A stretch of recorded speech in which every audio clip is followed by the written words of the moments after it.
Welcome to One Insight. My name is Rich Litvin.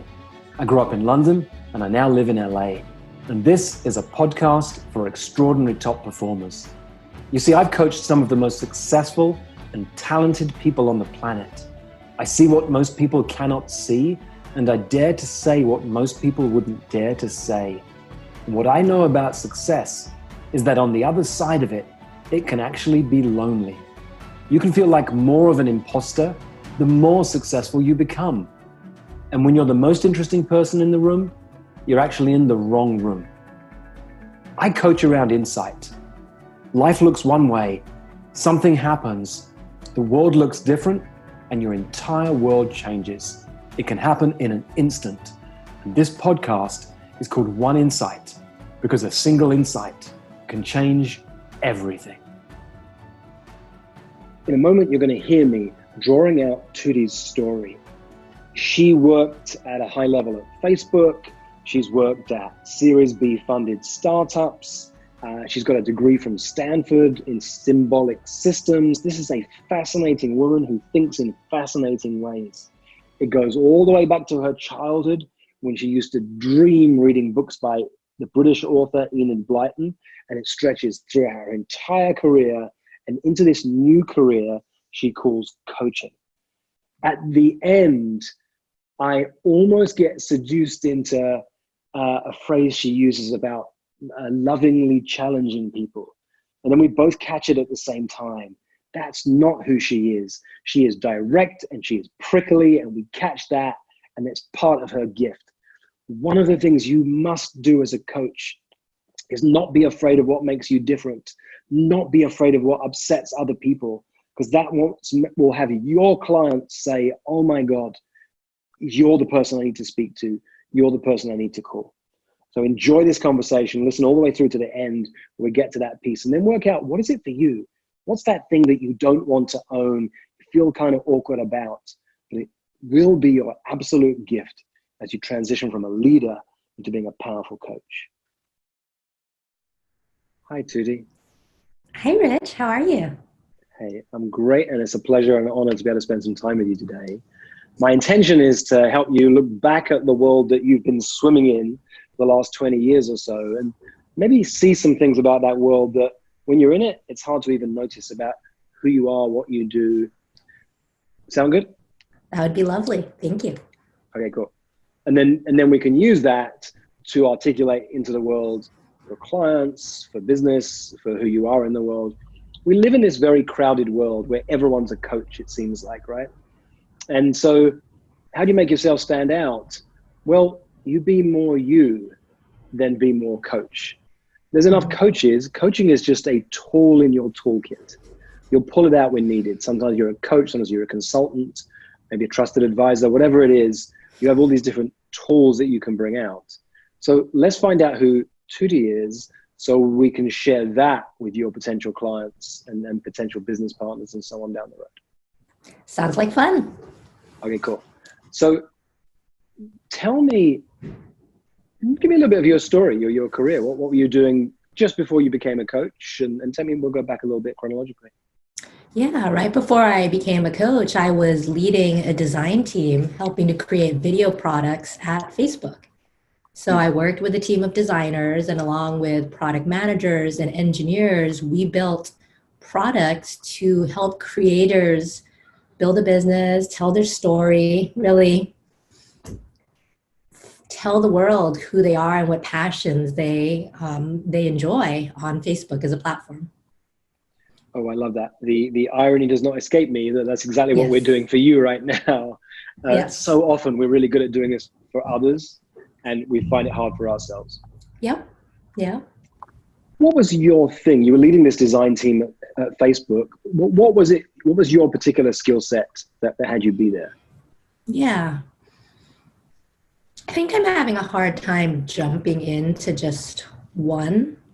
Oh, there might be more than one. Please just jump in. I think that one of the things that I cherished the most about my time at Facebook and my leadership was building this team from scratch and having co-creators, just partners in it, particularly the gentleman who ran product management and the gentleman who ran engineering. And I think my cat likes this too. I think the chemistry, the culture building, the creating the right conditions so that the team can do amazing work and build great products. I think that was it. And then and I think we were all, the three of us were leaders of the team helping create those conditions. And then separately for me, in this traditional product development triad of design, product, and engineering, what I did was help create the conditions for my designers to dream, to help build, create, visualize this kind of future end state, this North Star of what we're enabling for creators, what we're enabling for people who use our products, dreaming that out, creating that vision several years out, and then doing the work, doing the daily, day in, day out work to build and design those screens and those features. I like that. I like the way you think, because it's where I like to go too. So it sounds like on two levels of dreaming. One is helping the designers who are part of the team to get them to dream, but then the clients who came in to dream about what they were going to create too. Mm-hmm. Your background's been in design for a long time? Yeah, I went to Stanford, did a program called Symbolic Systems, Human-Computer Interaction, which was a precursor to a lot of what became the D School. And then after that, spent 22 years working in large technology companies, at startups, and at design firms. One of my earliest jobs was at Disney, working for Parks and Resorts Online, creating the digital arm of what happens at Disneyland, Disney World, all of that. Nice. That gets me curious. Symbolic Interaction is a great title. Tell me more Symbolic about what systems. That means. Symbolic systems. Tell me what it means for you. It's interesting. I think a lot of what I believe my value to the world is helping to create the experiences between humans and technology. As a human, as a part of a very privileged group of people who is able to be makers in Silicon Valley, we create products and experiences and when at Facebook that have been used by billions of people. And I think the way that we approach those challenges, the way we set up what's the intended uses of these products and what are the, trying to think of the unintended uses, because when they go out into the world, they just get used by people and get created to be whatever they become. I think a lot of that comes just down to the foundations of my studies of symbolic systems, which is really into understanding how people think, cognitive psychology, understanding how people interpret symbols in the world around us. There was a lot of linguistics in that, and also a lot of philosophy. What's the right way to do things? There's much more of a theme in technology now around the ethics around this, the ethics around the products that we build. And some of it is very, very familiar around this is all a mass of just different symbolic systems. And when you look at how we all interact as individuals, it's how we come together to create that system and create that community. So Love it. A little bit of it. It's a little bit. Well, I feel your energy. You get energized when you're talking about this. I got no doubt we could geek out and talk about this if we really wanted to, because it interests me. So, but what you remind me of, who you remind me of, was a former client of mine, whose clients now, she's now a leader at a think tank around the world of technology. And when we tracked back her story, when she was really young, she was a Trekkie. She loved watching Star Trek. Mm-hmm. But the thing that was really most fascinating about the story was when she saw Data, however you pronounce that in America, she said, I saw that guy, alien, And I wanted to be the one who would help him have human emotions. Yeah. Yeah. And you said that so matter of fact. Tell me how that landed for you. I mean, the interesting thing is when I first started at Stanford, I was a computer science major. I was really good at math. I was really good at understanding and coding and programming. And I did that for a couple of years. And then I realized that it wasn't enough. I needed something more. That's when I started diving into the cognitive psychology, the philosophy, the linguistics. And for a while, I had a minor in English literature. So I took a lot of coursework there before I paused some of that. And I think it's that intersection that's fascinating for me. And the startup I worked at before I went to Facebook is a big data cleansing, visualization, and analytics company. It really is, how do we help people, anyone who can work with Excel, help them gather all the myriads of big data around, manipulate it, work with it, and really clean it up in a way that you can use it as a tool to really generate insights. And I think that's the impact, that's the emotion. So it totally resonates, your client story. Yeah, for anyone who's listening and can't see you, you were beaming as you were telling me that just now. You just this big smile on your face. Tell me a couple of your headlines. So what I mean by that is you've got to put humility to one side. Sometimes we've done things in our life that I want to hear those headlines that would have somebody go, wow. And so often for people that can be a moment where, our family survived some really traumatic circumstances, or I went through a divorce. I'm proud I raised my kids. I don't mean those headlines. They're not that they're insignificant. They're very, very powerful. But I mean the ones from the world of work. What were you known for? What's a result you created? Where did you add something to the bottom line? Tell me a couple of those headlines. Start with one. What's one headline story that I'm proud of this? Well, I was the first designer at this Series B funded startup. I started as head of design. I was proud that design was on equal footing with engineering and product. So we all reported to the CEO, and we were equal partners in both building the product as well as building the company. And I was extra proud because I was asked to help create the culture of the company as well. And when I left 2 years later, we launched an MVP product, super successful, and we were on version 1 iterations. We really found good product market fit, and it was a thriving company with successful culture.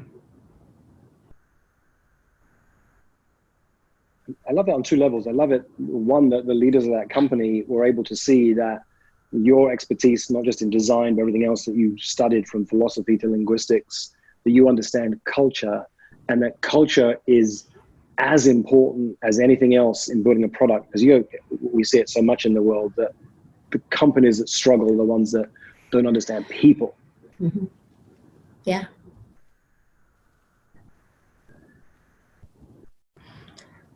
Yeah. We think of the hard skills of business, and we think of everything from the legal side of things to the financial side of things, and yet anyone can actually be trained in those skills. The hard skills of business are people, culture, the design of the company, the design of the product. Mm-hmm. Those are the really hard skills. Definitely. I'm smiling because I love that for you. It's like, yeah, of course. And yet it's not a truth out in the world though, right? Sadly, it's not a truth. Getting there, more conversations around it. Tell me as another headline where you've added something to the bottom line, made a difference to the company, had a result.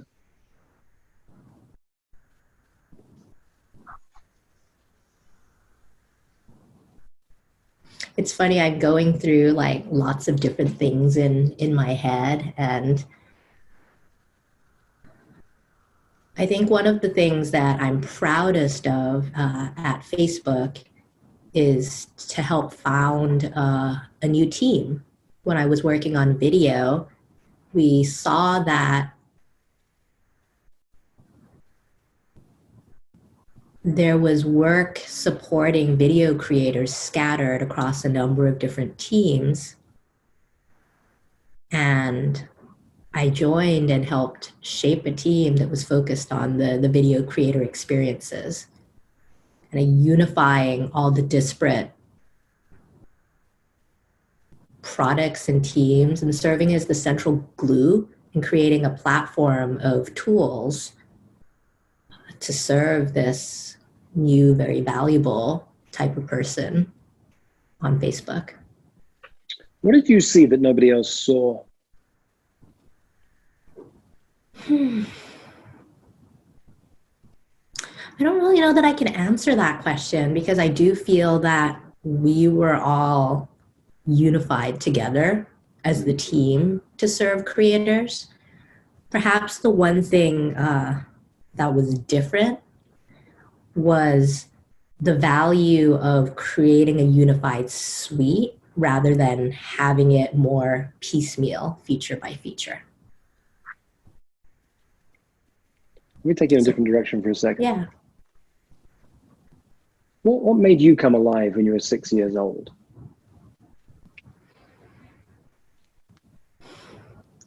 Reading. Mm-hmm. Reading, imagining, dreaming. My favorite author was, I think we talked about this briefly, an English author named Enid Blyton. Mm-hmm. And my favorite series when I was just about getting able to read it was called The Faraway Tree.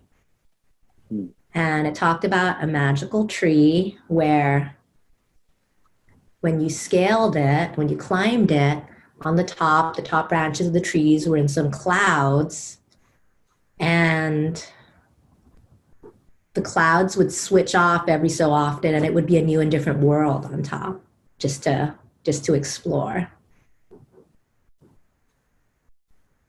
And what excited you so much about that?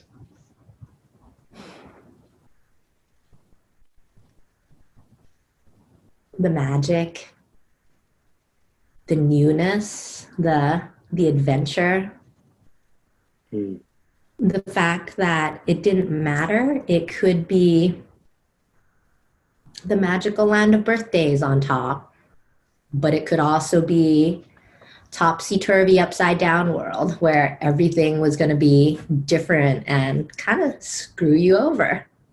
Mm-hmm. I think for me it was the magic, the newness, the different adventure, the unexpectedness, the challenge. Yeah, all of that. So tell me, as we now come back from 6 and look forward at the arc of your life, where have those words been a theme for you? Magic, newness, adventure, challenge?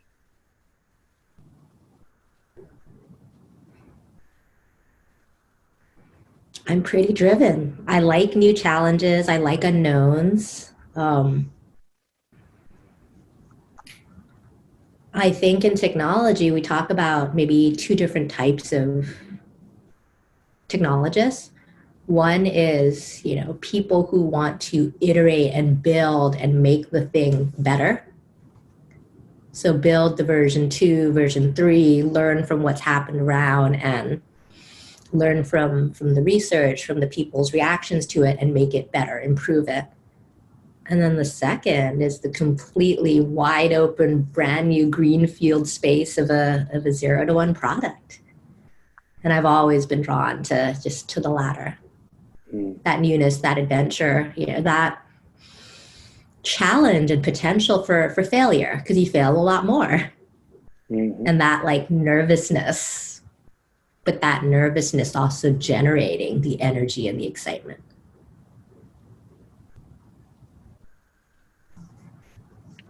Oh, that's cool. Tell me about your coaching journey so far. How long have you been coaching? What kind of clients do you have in this moment? Yeah. So I've been coaching full time and exclusively since about September of 2019. Hmm. However, I've been, informally coaching on the side while I worked in my last company for the past three some years. I would run coaching circles of just more senior level female designers, just to get them a sense of what are some common shared problems, what are different ways to step into leadership, how to deal with imposter syndrome, how to have a more perhaps quiet form of leadership that's different from the norms we see out there. And then I had the privilege of helping to run just some leadership workshops because I was nominated to be one of the first women leaders in a pilot program where we were assigned our own coach, our own leadership coach, and then worked in small group sessions to workshop leadership. I'm glad you caught that. So professionally, it's been within the last year, you've been professional coach. Mm-hmm. Formally, you've been coaching for the last 3 to 4 years. Mm-hmm. But I put it to you actually, Tuti, that you've been informally coaching for years before that, because great leadership means that you're a great coach. You know how to nurture people. You know how to inspire people. You know how to challenge people. You know when to listen. You know when to say what needs to be said.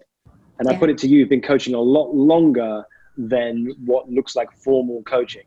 Yeah, no, it's true. I mean, I've been managing designers for, 10, 12 years. And when I look back, I don't think about the products that we've shipped or the amazing blue sky future of smart TVs, future of whatever workshops that we've created.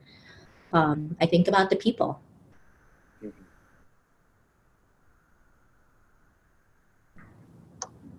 I love that. I love that. All right, let's play. I want to take some of this story and rearrange it and play with it. Let's play. See if I can take some of those clouds around the top of the faraway tree and rearrange them and see what comes. Sounds lovely. Okay. I'm going to take a minute while I look at my notes and see where I go. This is where I'm at, this level of unconscious competence. It just comes to me. So here's where I'll begin. Oh no, something comes to me. I want to ask this first. All right. You talked to me once about your family, the nickname you have coming from Thailand. Tell me a little bit about that. I don't know if you grew up in the States, you grew up in Thailand, or just tell me about that aspect of childhood. So I was born in Singapore. Just happened to be where my parents were at the time. I'm Thai. My entire family, other than my sister, who's here in the United States, is in Thailand. And I grew up moving to a different country every 3 to 4 years. My father worked for Thai Airways. He was the station manager on the ground. So he would be asked to go work in a new city around the world. He'd be assigned there to take care of the ground operations. And therefore we moved every 3 or 4 years. I grew up in the international school system and I loved it. I loved the movement and starting somewhere new. I loved being in the energy of people who were very international and cosmopolitan and open and welcoming. Just change was a part of life. I love it. My background's in education, and I helped set up an international school out in Brunei, interesting enough, in Southeast Asia. Oh, wonderful. Yeah. So I love that. Kids who grow up in the international school system, sometimes military kids, they a couple of ways to go, but one of the ways to go is you find this, it could be an asset, it can be a challenge, but for you it was this ability to connect to people, the excitement of the newness. Every 3 or 4 years something new would happen, new experiences, new people, and I see this theme too. So this is great. I'm glad I caught that before. My intuition was telling me there was something else to add. Okay, let's play. Something else. Let's play.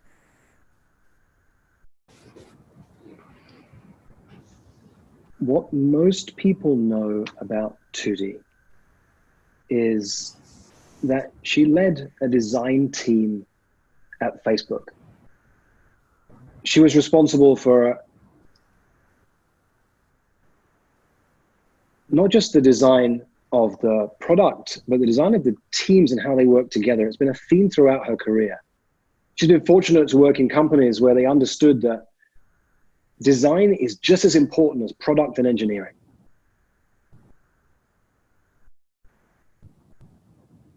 Underneath that, for Tootie, she knows that it's the chemistry and the culture and the conditions that help people to thrive is what allows them to create great products and to make a real impact in the world. She was the first designer at a Series B funded startup. Once again, she was responsible for design at the same level as engineering and product. She's sought out and found companies that understand the importance of design. And once again, product and culture.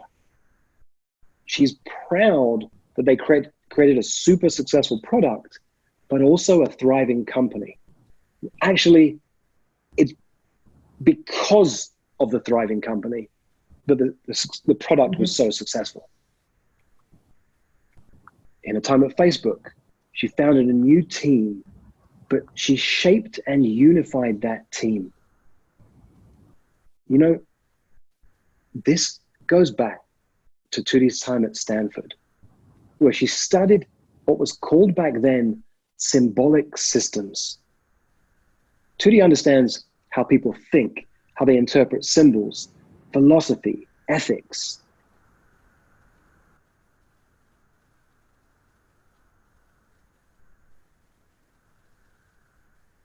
In a world where people get trapped being very narrow, and there can be an asset in that, Tootie's a woman who thinks really big and really broad.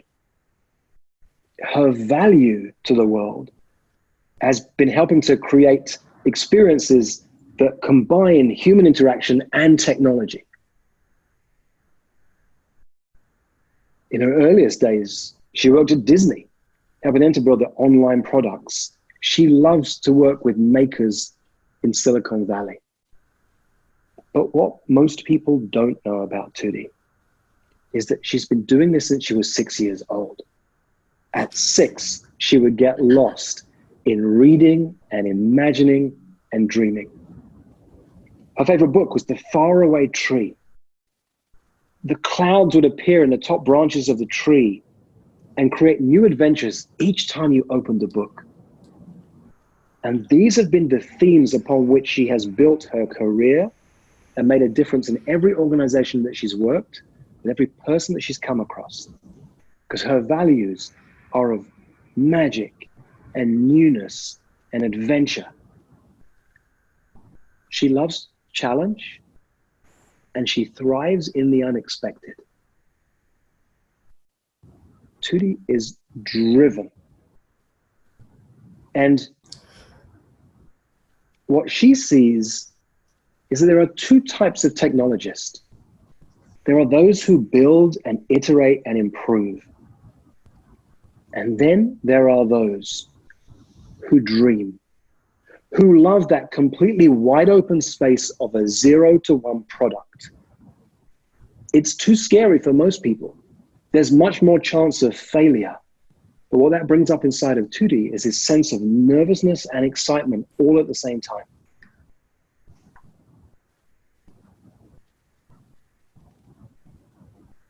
As a youngster, her dad had a career that meant her family moved every 3 to 4 years to a different country and a different international school. And while some people struggle with that,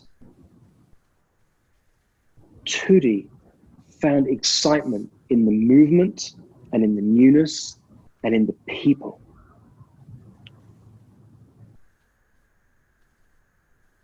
Tootie's been coaching for over a decade as a leader, building teams, managing designers, formally and informally, and most recently, professionally.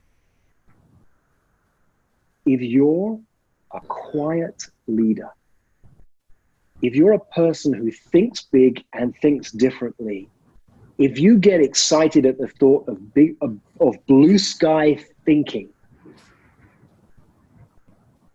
then you need a conversation with Tuti. When you talk with Tuti, she's able to harness the drive inside of you, combine it with the vision you have, take that vision and extrapolate it into the future and expand it massively, and help you think about and accomplish things that you've never yet done. If that sounds like you need to call this woman. How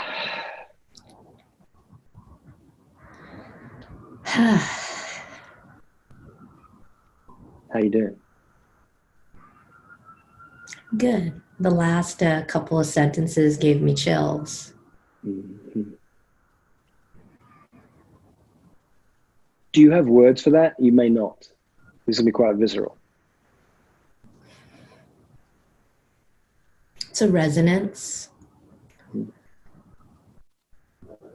a knowing and feeling something to be true. Mm. Yeah. Because I think that the way you drew some of the threads together was different. Because I do think I came to a realization that I'm always a designer and I coach as a designer. It's the way that I see the world. And that helped me realize and inhabit just the space of coaching. And I think you pulled in something different and extra. I don't know, an extra sparkle of magic, of connections, of, I suppose, the vision. Yeah. Yeah. I mean, I drew out your story. It's a powerful story. I love it. And like I said earlier, in this overcrowded world of coaching, what we need to do is articulate a story that will resonate not for all people. That is the danger of Facebook, that we look for likes. You don't want to be liked in this new profession you're in. You want to polarize people. That doesn't mean you're trying to upset them. What you want is people who go, what the hell is she talking about? I don't understand it. I don't get it. They're not your people. And others who hear everything I just said, and when you articulate it, go, holy shit, she's talking to me. You know what really resonates about that? A lot of the feedback and growth feedback that I've gotten is that I am very, very polarizing. When people love me and get me and value me, like they really, really, really love me. And at the other extreme, it's like, she's not for me. She's too direct, too prickly, too challenging. And so I think I'm smiling in resonance of that's something that's very familiar. That's great. So I'd add in those words somehow when you're describing what you do, whether it's on the site, everything I just shared. But one thing you need to know about me is that I'm polarizing. Some people love me and most are not my people. I'm direct and I'm prickly and I'll say what needs to be said, because the thing about super successful people is they don't have many people in their life who are able to see what cannot be seen and who are willing to say what needs to be said. And that's me. That resonates. I try to sum it up in the terms of like, I'm lovingly challenging. But beautiful. Actually, I say beautiful because it's not beautiful. It's too wishy-washy. It is too wishy-washy. I was thinking that right after, actually. Yeah, because you're not lovingly challenging. Like me, I'm not lovingly challenging. People know I love them, but I'm willing to challenge them in a way that most people wouldn't dare. That's you. It's time to own it, bring it in, because it will filter out all the 7s and 8s and even the 9s out of 10 who are not your people. And one of my favorite filters is 9.9 versus 10. If you're willing to turn away the 9.9s, you're going to create a practice full of 10s. It's time to let go of the lovingly challenging, whatever you said. And I am prickly and I am direct, and I will help you dream and do big blue sky thinking. And I bring along a sense of quiet leadership, but that does not mean shy, and it does not mean retiring, and it doesn't mean I'm going to hold back from what needs to be said. I see you licking your lips because this is who you are, and it feels good on you. Yeah, it does. Yeah. Thank you, Tootie. Thanks for playing with me today. Thank you. It was fun. My pleasure. For most of human history, it wasn't called coaching, it was called leadership. And it's what I love to do, to coach people, to lead people, and to mess with people's thinking. If you'd like more of this, or if you'd like to learn more about our community of extraordinary top performers, go to richlitvin.com/oneinsight.